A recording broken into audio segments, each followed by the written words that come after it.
minor opening statement as far as quarterback and quarterback reps and how that's all going to work is, I'm not going to sit up here and give you guys weekly and daily updates as to who takes reps and when. Right now, there's a whole lot of rotation going on at all positions. So there's guys that you might see out there with the ones or with the twos. It's really irrelevant at this point in time. All guys are rotating. They're all going through the process. There is no ones, twos, starters, not. All that stuff is what you see is going to be a rotation. And whatever you see today might be different tomorrow. So I wouldn't read too much into who goes when and why. At this point, it's sort of irrelevant to our process. There's a plan in place for all the quarterbacks. So just so we don't have to do this every day, I'll save you guys the questioning and just understand that there's a time and a place for the guys to rotate, and that'll be what it is. And whoever's first or second or third doesn't really matter at this point. We're still teaching and getting ready to go compete in training camp. So with that, I'll let you guys go ahead. Were you guys expecting to get Trevor back this early? I wouldn't say he's back. I know he's participating in a limited fashion in some of the individual drills. That's part of his rehab process. He's in a good place. He's on schedule, and it's one of those things that you think about it like, oh, he's out there at practice and training camp, but really it's, training camp's not that far away. His rehab's going according to plan, but he will be involved in a limited basis in the early portions of practice, working on some of his rehab progression, which cutting and running and all those things are a part of it.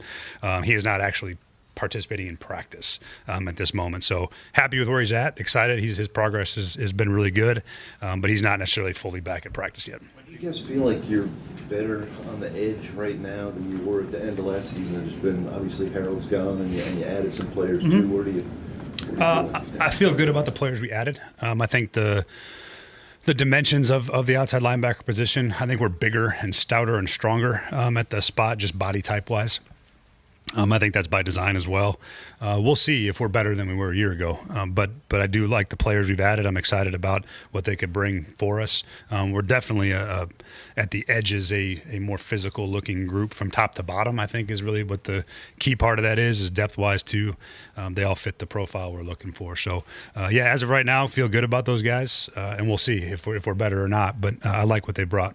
Why was getting bigger there a priority, or kind of what you were looking for specifically? Yeah, you're trying to set the edge of the defense. There's a physicality that comes with it, especially in the run game.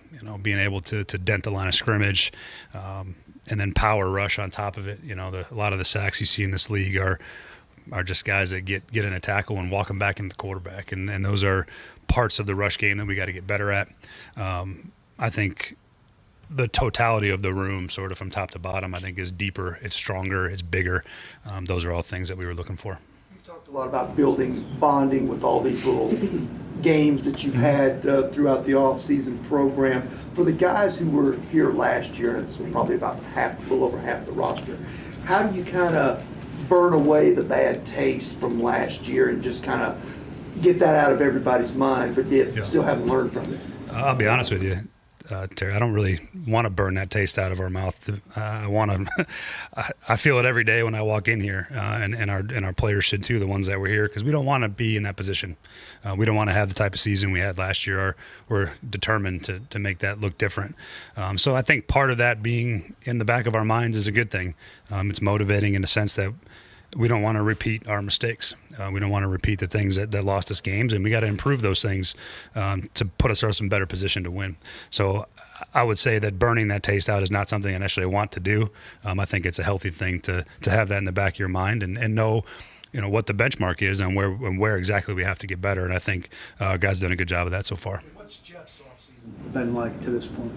It's been pretty consistent for Jeff, I think. Again, whether you see him every day here or not, there's one person on this team, probably more than anybody, I never worry about being ready to play on Sunday, and that's Jeff. So been pleased with where he's at. He's working. I know he's ready to roll. So that's pretty all I can say to that.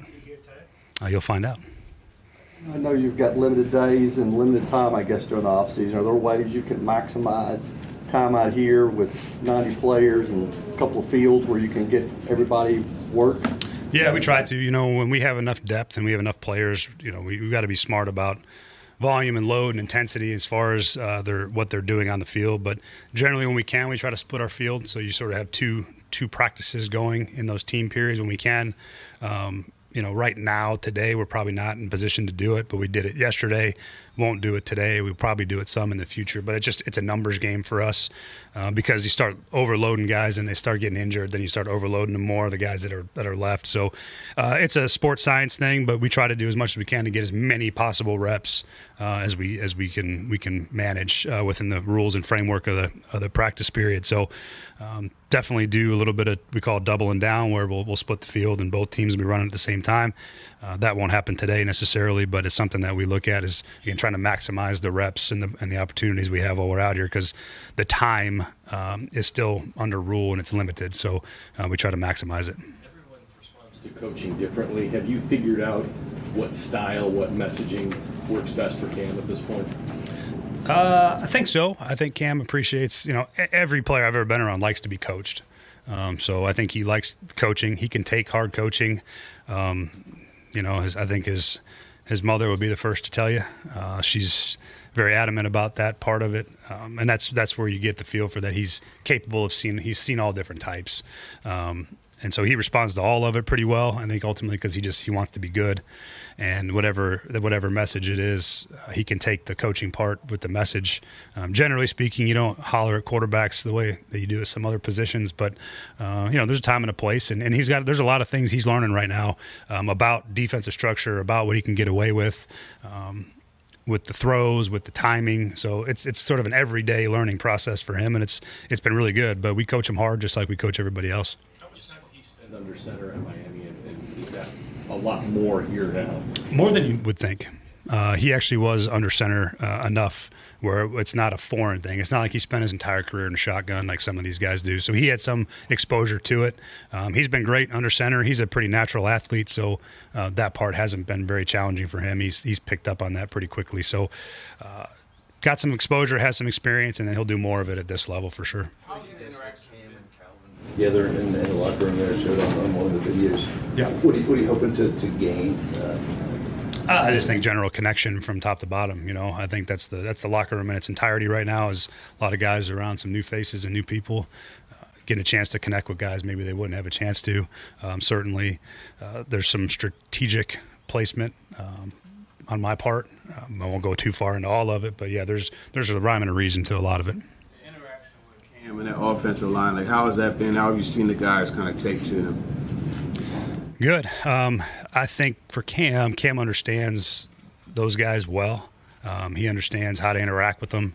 I think the biggest thing for a quarterback in the offensive line, especially when you're a young quarterback, is just to know your stuff. Be able to spit the play out, command the huddle, know what you're doing, master the snap count, and that immediately earns respect amongst that group. And once they feel like you're in charge of what you need to know. But as far as his interpersonal relations, he's got an easy way about him, and he's got a way of connecting with all different types of people, and he's done a really nice job with that group as well. But he's played enough quarterback to understand how important those guys are and what those relationships mean, and I think he's done a good job so far. To the new quarterback room, and what have you seen tangibly out of his work with Jordan Palmer? I've seen a lot of improvement. I really have. I think him making the decision to go put in the work down there with Jordan was really beneficial. I got a lot of respect for Jordan. I think he's got a good program. He knows what he's doing. It's good off-season work. I see a real improvement in his footwork and his base.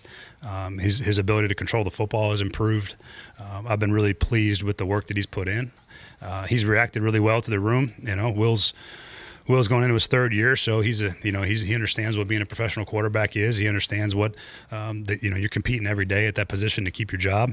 I've been happy with Will. I've been pleased with his production and his work so far. He's had a good offseason. How natural does JC seem on that right side now? Definitely can see the comfort level. The amount of snaps he's played over there with all of his college career. You see the comfort level. It's just a more natural place for him. He's he's just repped a lot of those things so much more than he did on the left side. And there's something to that. Guys can swing and switch, every tackle, if you're not a starter, swinging. So they still work both stances most of the time, but you can just tell he's, spent a lot of time in that right-handed stance on the right side. So the comfort level is obvious to me that, he feels pretty good there.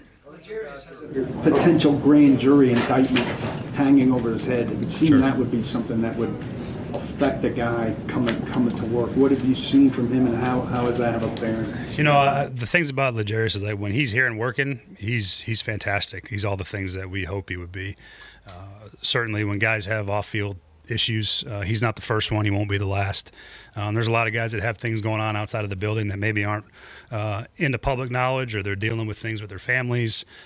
There's a lot of things that happen that just like all of us, you have to separate your personal life and your work life, and be able to come to work and focus on the task at hand. I think he's done a good job of that. Certainly anytime you have distractions off the field, you prefer not to have those.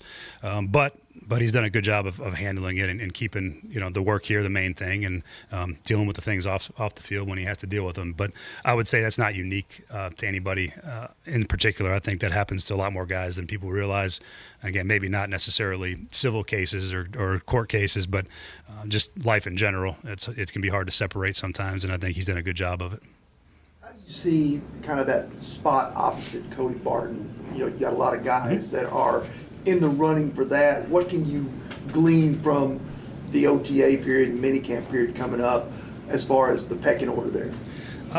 That's a position very similar to the fronts, that pads are important. You don't necessarily really know until you can start actually making contact and fitting runs and putting your pads on people. There's some guys that we're excited about that I think have a chance to be good players. But there's a lot of time in between now and when we play that's got to get sorted out. So far, so good as far as guys knowing what to do and how to do it. But the pads is the separator. That's you can't get it quite the evaluation you necessarily need to from top to bottom. But I think James Williams has done a good job. Cedric's filled in nicely. We've signed 2 other linebackers in recent weeks that have filled in and built the depth in the room. And so it's an ongoing process. With JC and the challenge to refine his body, Latham, was there a certain point during the season that you made that decision, or was that something just because I know you say you spoke to him at the end of the year? When did you kind of come to that conclusion? Well, if you ask him, I'm sure he'll tell you the same thing. Probably about the second half of the year is when it started to catch up to him. I think he realized that what maybe worked in college, as far as his weight, isn't going to work at this level. The athletes are too good, the speed, the power.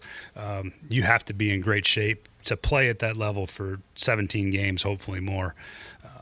There's a body type that you have to be at, I think, to physically make it through that gauntlet of players you have to play against and the physicality of the position to maintain your ability to play at a level over 17 games. I think at the second half of the year, his weight caught up to him. He wasn't as good with his feet. He didn't finish the way he's capable of finishing. And I think he watches the tape, and I think you look back in hindsight and you realize, that wasn't good enough. And credit to him for understanding and knowing and actively seeking to get himself in position to be where he is right now, which I think he's in great shape. He looks a lot different physically. But you got to make those decisions as a young player. You start to realize that maybe what you got away with before, you can't get away with at this level. You have to be on top of it. And being a pro at this level isn't just about how you perform on the field. It's how you take care of your body, how you recover, how you rest. Those are probably equally as important as the performance part, and you have to have those to be able to perform. So he really recognized it, realized the where he had to get better, and he attacked it, and he's put himself in a good position. Like, how much does a guy having a veteran like Zeitler right next to him, how much does that help ease that transition? Anytime you have a guy like Zeitler next to you, that's a huge bonus because he's played so much football at such a high level that he's going to be able to impart some wisdom on him. They can have conversations about his experiences, and anytime you have veteran players that can help you grow up or improve your game, I mean, that's what those guys are here for. And most young players, you find the right veteran, they can really help them take the next jump, and that's a part of the process. But it's certainly great to have him next to JC as a young player. He should be thrilled to have that guy being able to communicate with him. You're still holding back, or guys who may be here that we might not see because they're rehabbing? As of right now, no. Outside of the ones we've already talked about. Still maybe Callahan and. Yeah, they're still working back. They're making progress. They'll be out moving around, but not in practice. That's the only one That's the only guys I can think of. Nothing new, I should say, that I could alert you to. Same thing. He's here working. His process is coming along. He's out here doing some work. He's progressing and is running and is moving and is anchoring, which really is the biggest thing when you're talking about coming off an Achilles is, getting that strength and power back and feeling good about anchoring against 300-pound humans. So he's coming along. He's doing great. He's in really good shape too. And he's out here moving and doing some stuff, but he's not involved in the actual drill work. Receivers, you've seen them against air. You start to get some of the answers as to what you've got physically now that they can go against the defense. Yeah, this is the start of that for them, and it's easy on air, as the old Mike Tyson adage goes. Everyone's got a plan until they get punched in the mouth, and you get a chance to see these guys compete a little bit. Now having to recognize coverage, see it in real time, react versus technique, show their strength at the top of the route, their ability to separate, understand and recognize leverage. There's a whole bunch of things that now get thrown at them. That's really good. And you see how quickly they can pick up on it, how quickly they can adjust to the speed and the tempo. This is a really important time of year for those guys to get adapted. So when it's time to go compete with pads on, they're ready to do it. Anything that has intrigued you or impressed you about John Fossil so far, just about whether it's tactics or style, approach, anything? He's got such incredible energy. You guys will probably see him today a little more on the field, but he's the most positive, high energy, infectious personality I've been around in a long time. He's fantastic. He keeps it simple. He lets guys play fast. He does a really, really nice job connecting with the team as a special teams coach. I'm thrilled to have him. I've been really impressed with his work on the grass too. The guy's just a fantastic football coach. Like getting to know Cam during the draft process and everything. How much did you have a lot of interaction with his dad, Calvin? And if so, what was that like? I would say enough. Enough. I mean, we spent plenty of time with them. It was great. They're really down to earth, blue collar people. His dad, first time I met him, he rides an hour to work at the power plant that he works at every day. And you can tell that's how they raised Cam.